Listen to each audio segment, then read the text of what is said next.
The tagline for this new Acura is "Luxury starts here." That's probably code for "we never should have killed off the Integra." Let's take a look at Acura's new entry-level sporty compact sedan, the ILX, and check the tech.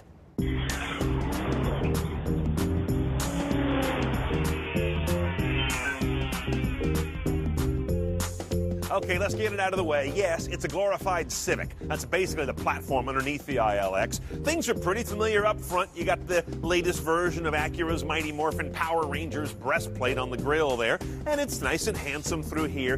Then we get to this radical new restyling. This is a whole different look for Acura in the rear quarter. Reminds me an awful lot of that IS behind us, to be honest.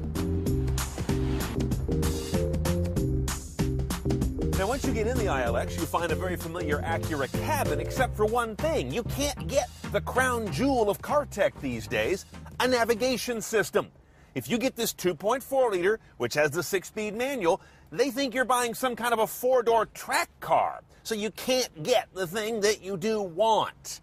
Now, I like but don't love Honda Acura's nav rig, so I'm not shedding too many tears. I'm just going to duct tape my phone up there.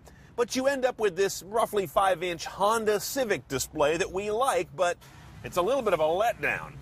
What you do get in that display, though, once you get over the fact that you're going to have to juggle your phone, is pretty good stuff. All the audio options that matter. You've got AM, FM, very clear, simple display, as you can see. XM satellite radio is well done. It does a good job of locating channels quickly and using the metadata well.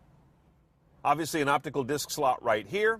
And under the aux button, multiple presses are going to bring you to Bluetooth streaming audio, which you can see will have metatag information if you've got it on your tracks. You've got Pandora support through an iPhone-only cable down here to what is also a USB dongle. And if you have any kind of iPhone or iPod plugged in here, you'll get standard playback of its music as well, or Pandora. Now, the phone connection has another interesting wrinkle. Aside from Bluetooth hands-free and Bluetooth streaming like I showed you, you also get access to the text messaging function of your phone when it's paired.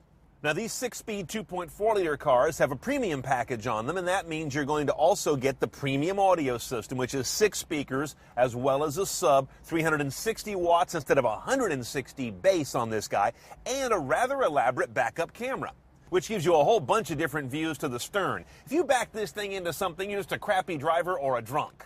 Ew, this is crunchy. When the moonroof is closed, glance up and get a nice shot of all these greasy mechanicals. Not pretty. Okay, the engine bay of this ILX makes it kind of unique. Only one model has the 2.4-liter inline-4, and it only comes with a 6-speed manual. There are 3 2-liter 4s and a couple of hybrids, but this one is kind of the unique track car, if you will, which makes no damn sense at all. It's a 4-door sedan, for crying out loud, with front-wheel drive.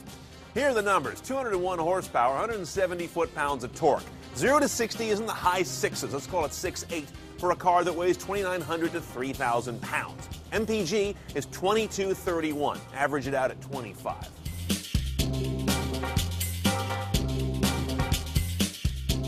Now, driving this 2.4-liter ILX reminds you why you don't want a 2-liter ILX. At least that's my hunch.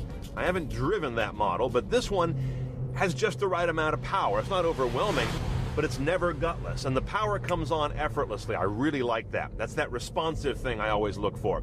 Now, since you only have a manual gearbox, 6-speed available in this car, it better be a good one, and the clutch and the gearbox feel are quite good. The only downside is that typical Honda habit of having RPM float when you put the clutch in. I don't know if that's an MPG preserving strategy or what part of their programming that is, but for the way I drive, I hate it. In typical Honda fashion, these motors never run out of breath, and this one revs all the way to the, 7,100 RPM red line without any pauses. Built like an ingot, no squeaks, rattles, or clunks, which is more than I can say for some more expensive cars we've tested lately. And the handling is good, although you're never forgetting that it's a front-wheel drive car. It's got the occasional dart and pull of torque steer, but when you've got significant torque on the front end, that's going to happen. Visibility is also quite good, the way they've got these pillars arranged. And the car is fairly quiet, though with the 17-inch wheels we get on this trim level, which are an inch bigger than stock, you get a lower profile tire and more drumming on California's crappy pavement. Ride quality is also nice. I mean, the car handles well, but it's also not going to be punishing you on your daily commute. Okay, Okay, let's price this guy out. The 2.4-liter 6-speed is about 30 grand right on the nose delivered, and there's nothing to add, really. If you want to go CNET style, you got to step down to a 2-liter 4. Then you can option up the thing to the gills, but then you're going gutless style also. And the hybrid, that's an acquired taste, so good luck with this.